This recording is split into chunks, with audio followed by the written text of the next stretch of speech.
Presiden UMNO Ahmad Zahid Hamidi menegaskan partinya akan terus kekal dalam kerajaan perpaduan bersama Pakatan Harapan sehingga tamat penggal ini. Beliau mengulas gesaan Ketua Pemuda UMNO Dr. Muhammad Akmal Saleh yang mahu parti itu menarik diri daripada kerajaan dan menjadi pembangkang. Siapa menang, siapa kalah. Siapa menang, siapa kalah. Pakatan Harapan agak-agak siapa menang. Mereka sudah menjadi satu parti yang haloba dan tamak dengan kuasa. Tapi bila UMNO membuat keputusan, kita kekal dengan kerajaan Madani. Saranan Dr. Muhammad Akmal itu disambut baik Ketua Penerangan PAS Ahmad Fadli Syahari yang menyifatkan cadangan itu sebagai kunci kepada kekuatan serta kebangkitan semula perpaduan ummah.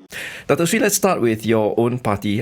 Parti Pribumi Malaysia Bersatu is going through what looks like its worst internal crisis since its founding, with MP sacked, others suspended, divisions openly questioning Tan Sri Muhyiddin Yassin's presidency.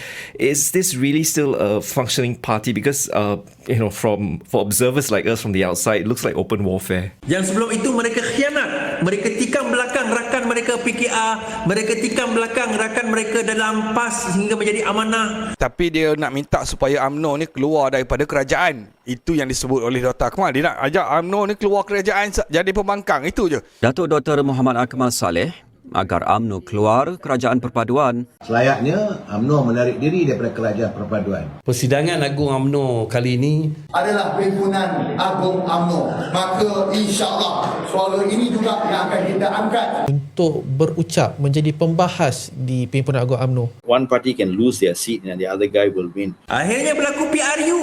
Bersatu kalah, PAS kalah. Politikus mabuk kuasa. Tamak dengan kuasa. Betapa rakus tamaknya politikus ini. Kerakusan politikus mabuk kuasa ni. Jangan katalah politikus tak mabuk kuasa. Muafakat nasional antara UMNO, PAS dan Bersatu. Muafakat nasional ni walaupun dia digerakkan oleh PAS bersama dengan UMNO, tetapi ujung-ujung tu ada Bersatu. Orang kata muafakat nasional ini menampakkan bahawa penyatuan UMNO dan PAS itu boleh menakluk. Dengan perjuangan anda untuk menyatukan ummah ini, menyatukan UMNO dan PAS untuk membentuk satu muafakat. PAS dilihat memberi bayangan baharu terhadap hala tuju politiknya apabila menunjukkan minat untuk menghidupkan semula muafakat nasional bersama UMNO. Melayu perlu disatukan dengan penyatuan UMNO dan PAS. UMNO ini, Zahid ini khususnya, memang takkan berani tinggalkan kerajaan Madani ini sekarang. At least lah. UMNO akan terus bersama dengan kerajaan Madani satu ketika. Ya. Zahid mengambil ketetapan untuk mengekalkan UMNO sampai hujung. UMNO keluar daripada kerajaan Madani. Ada dua item yang penting dalam jawapan Zahid Hamidi itu.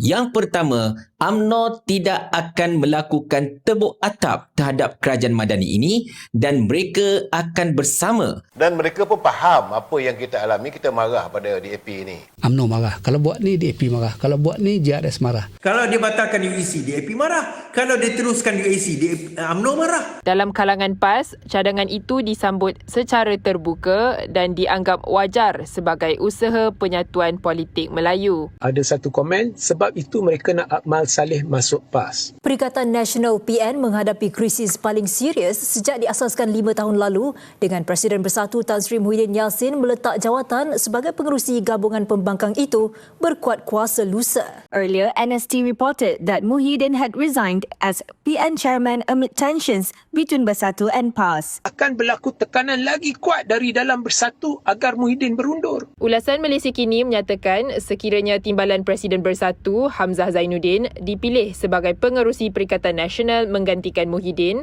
beliau berpotensi berdepan tentangan dalaman parti termasuk usaha melemahkan sokongan terhadap kepimpinannya. Nak label saya pengkhianat. Pengkhianatan buat kali kedua. A party that was formed on betrayal. Mesti ada pengkhianat yang cuba gagalkan. Dia khianati amanat. Bahawa inilah sebenar-benarnya suara akar umbi UMNO. Kenapa pada pandangan saya Dr. Akmal berani kerana suara akar umbi UMNO tu betul tu. Bila Akmal undur diri dari UMNO nanti, maka UMNO akan terus lemah. Risiko untuk Madani terus ditolak rakyat. Kalau UMNO keluar Madani, apa nak jadi kepada Ashraf Wajdi, pengerusi UMNO?